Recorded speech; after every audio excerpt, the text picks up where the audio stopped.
The M.2 SSD drive, one of the most advanced enhancements in hard drive technology in recent years. I think these are great because there's no messy cables or extra power needed, they just clip straight into the board. And one thing that I've noticed is that on a lot of the higher end motherboards you get heatsinks. They tend to be attached to the motherboard and then another one that attaches over the top. And I was wondering if we could actually get something similar but for motherboards that don't have the heatsinks built in. So I did some searching and I found that you can. This is an M.2 SSD heatsink. It comes in two parts and your hard drive fits between them. These are really cheap and they come with a number of extra pads. So these are thermal pads of different thicknesses depending on the drive you've got. Now I want to know that by using one of these, do you actually get decreased temperatures on your drive, or are they just aesthetically pleasing? So what I'm going to do is I'm going to run some tests today, and I'm going to load up my drive onto my test bed, get some average test temperatures for the drive. Then what I'm going to do is install it into this heatsink and rerun the same test. Let's get onto the bench.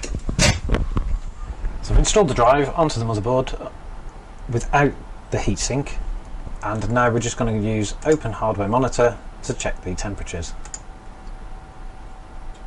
At the moment we're getting a pretty consistent 23 degrees minimum and maximum values.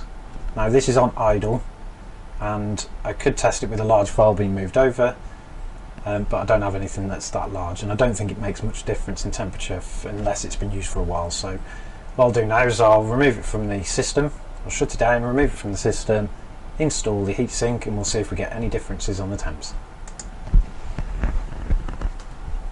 So the machine's all back up and running now. So what we're going to do is open Hardware Monitor, double check the temperatures, and the temperatures are now coming up at 22 degrees min max.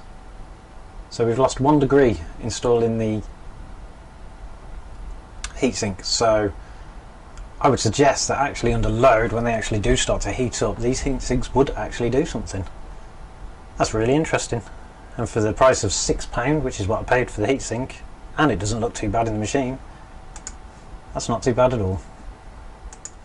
So in conclusion, we did actually see a thermal drop in temperature using the heatsink on our drive. Now that was idle in Windows, so it wasn't doing a lot, but we did see a drop of 1 degree from having the heatsink on to having it just as a normal drive.